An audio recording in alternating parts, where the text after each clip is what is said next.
A China cria um mega pacote de estímulos para sua economia, principalmente voltados para o consumo da população. Ela quer trocar ali a sua estratégia de grande exportadora para se tornar um país mais independente em relação ao seu consumo. Porém, existe uma série de desafios e o que eu quero passar nesse capítulo hoje é um pouco do contexto macroeconômico que ela está inserida nesse exato momento, quais são os desafios que ela tem e também quais são as medidas que a China está tomando. Então vamos lá. Primeiramente, o grande problema de qualquer economia baseada no crédito é a falta dele. Ou seja, você percebe aqui claramente nesse gráfico aqui que eu peguei do Jeff Snyder, né, do Your Dollar University, quem sabe que eu acompanho ele bastante, ele tem uns gráficos sensacionais. Esse daqui, essas barras cinzas, elas mostram claramente que os empréstimos em yuan, ou seja, em RMB, na moeda chinesa, vêm caindo vertiginosamente, principalmente ali desde a pandemia, né, do auge da pandemia em 2021 e vem caindo cada vez mais. E isso também se reflete numa realidade de menos investimentos que vêm de fora da China para dentro, ou seja, investimentos externos também vêm despencando dessa mesma data. Você percebe aqui essas barras pretas aqui caindo vertiginosamente também em 2021. Só que nem tudo é tão negativo assim, porque a China, nesse exato momento, está numa situação bem interessante, por conta de todas as incertezas nos Estados Unidos com o governo Trump, ninguém sabe o que ele vai fazer, etc. E toda essa incerteza está criando uma expectativa de falar a seguinte coisa: vamos esperar para ver o que vai acontecer, porque enquanto as regras do jogo não estão claras, eu não vou fazer os meus investimentos. Tanto empresas como investidores, como bancos, etc., estão bastante receosos. Então isso cria volatilidade e oportunidade para o capital sair um pouco mais dos Estados Unidos e dar uma relaxada para o resto do mundo, e isso também se reflete no Brasil, na própria China e em outros países emergentes. Então você também vê uma subida vertiginosa da bolsa chinesa. Então esse aqui é o ETF da própria bolsa, que vem subindo bastante desde janeiro desse ano e vem sendo uma das bolsas de melhor performance em 2025 no mundo hoje. Só que para o Partido Comunista Chinês não é necessariamente a melhor notícia do mundo. Isso é interessante, mas o que realmente importa é o grande problema de que os bancos não estão a fim de emprestar.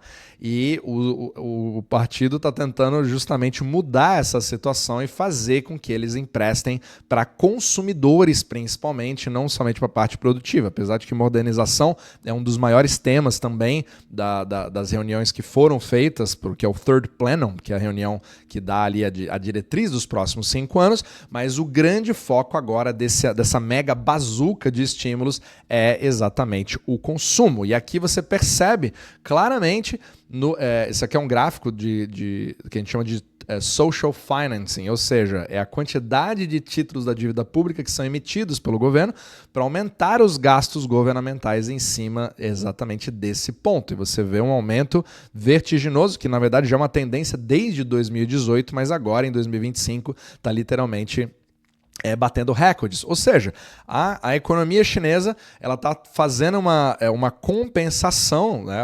Muitos vão dizer que é exatamente assim que eles atuam, baseado no fato de que os gastos em investimentos privados não estão conseguindo dar conta do que se precisa. Então os gastos públicos vão preencher esse buraco, essa lacuna, né? Esse gap, para poder sustentar tudo isso e trazer de volta o consumo. Então quais são essas medidas que estão sendo tomadas agora pela China? Então, antes de eu entrar nela, só para relembrar, né, quero agradecer todo o apoio que o pessoal vem dando ao canal, mas principalmente para aquelas pessoas que estão em dúvida do que fazer, porque afinal de contas 2025 não tem nada a ver com 2024, cada vez mais incertezas no mercado, e foi para isso que eu criei esse QR Code aqui, que você pode escanear e marcar com um dos nossos assessores para poder dar uma olhada na sua estratégia atual dos seus investimentos e ver o que dá para melhorar.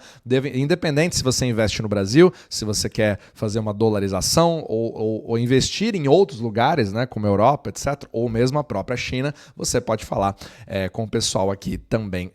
Na descrição abaixo eu coloquei um link também para você poder dar uma olhada. Então, continuando aqui, um dos grandes temas que você também vê aqui, ó, mais um gráfico mostrando a quantidade de gastos públicos que vem aumentando cada vez mais para preencher essa lacuna aqui pela China. Você vê essa tendência desde 2014 também, né? Inclusive com estímulos cada vez maiores, buscando que crédito bancário, principalmente para pessoas físicas, né?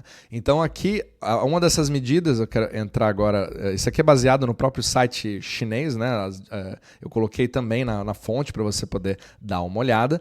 Então, primeiro, não somente a emissão maciça de títulos do governo, que já foram mais de 10 trilhões em yuan de títulos públicos somente nos últimos 7 meses. E agora, em fevereiro, foi literalmente uma mega bazuca. Foi 1,69 trilhão de yuan, que foi quase o recorde histórico do maior incentivo, né, o estímulo feito ali pelo governo, justamente porque o setor privado vem encolhendo. Agora, também existe o subsídio para troca de bens duráveis, como automóveis e eletrodomésticos, né, para você poder começar a voltar àquela classe média, ou pessoas que querem casar agora, ter o seu primeiro imóvel, porque todos tiveram uma péssima experiência recentemente com toda aquela quebra do Evergrande, todas aquelas empresas imobiliárias da China com um crash deflacionário que aconteceu no mercado imobiliário, né, no real estate da China, com imóveis que caíram ali 40%. Então, um grande desafio aqui é você fazer essas pessoas voltarem a confiar nesse tipo de mercado e tentando ali dar agrados vindos dos bancos, mas tentando trazer uma confiança de que um banco vai ter menos chance de falhar se ele tiver um apoio governamental que venha por trás. E também uma das medidas é o aumento da assistência social e do financiamento a esse consumo, mas com subsídios para cuidados infantis, para idosos, etc. Aqui eu já falei da recuperação da parte imobiliária também.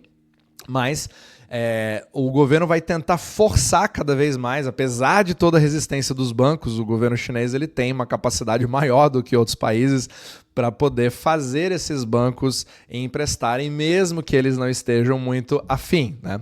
E você também tem uma expansão do crédito via bancos estatais. Então, a China ela tem um sistema bancário extremamente rígido, fechado e voltado ali para o próprio governo, com um controle muito maior. Então, esse tipo de empréstimo, especificamente para pequenas empresas e setores estratégicos, é exatamente a estratégia do momento. É voltada ali para a parte da modernização, não necessariamente construção, né? Então, a China ela sempre se volta para a atenção em momentos específicos, em ciclos específicos. Então, quando você está voltado para a construção, isso até foi falado pelo Louis Gave, que é uma das pessoas que eu respeito muito nesse aspecto, né, especialista em China, quando o foco é construção, eles focam exatamente nisso. Quando o foco volta para industrialização ou para alta tecnologia, que é o caso exatamente agora com inteligência artificial, né, que você está vendo despontando com modelos chineses mais baratos, DeepSeek, humanos, etc., que vem surgindo agora, é exatamente resultado desse tipo de coisa. Empresas como BYD, carros elétricos, né, muito mais modernos que vários carros. São coisas que vão até viralizando na internet, que você vai percebendo, e isso é resultado exatamente dessa mudança de foco para você. Se você fizer exatamente o que for o foco daquele momento do partido, você vai poder participar da forma que eles criam subsídio na China, que ela vem de cima para baixo, né? Você dá uma missão do governo federal para as províncias, e aí vira aqueles jogos vorazes, né, que eu já falei em outros capítulos, que é o Hunger Games, onde você tem uma livre concorrência dentro desses mercados. Ele deixa ali o capitalismo, entre aspas, acontecer para as melhores empresas poderem despontar e elas sim terem os seus investimentos canalizados. Então, isso é literalmente a aposta do momento. Vamos ver, obviamente, é um grande contraste, mas lembrando, esse tipo de problema, não sou eu falando mal da China, né? Muitos aqui são extremamente apaixonados nos comentários. O objetivo aqui é dizer como cada país lida com um problema que não é somente da China. Você também tem o mesmo problema nos Estados Unidos, inclusive os dois países se parecem muito, só que eles estão em posições diferentes. Então, a China ela está tentando adotar um modelo baseado mais no consumo para poder compensar aquilo, mas é exatamente a força dos Estados Unidos, apesar de que os consumidores americanos vêm passando por cada vez mais problemas, e nos Estados Unidos você tem um problema contrário, a falta de industrialização, que é exatamente a força da China. Então são dois países ali como se fosse o yin e o yang, que mesmo diante de um mundo cada vez mais desglobalizado e menos cooperativo, tem exatamente essas tensões, e tudo isso deixa a análise cada vez mais fascinante, mas também bastante complicada. Então vamos ver quais são as cenas dos próximos capítulos e se a China, se dessa vez mais uma bazuca vai de fato resolver o problema ou se isso simplesmente vai só permeando, né, deixando esse problema se estender por cada vez mais tempo.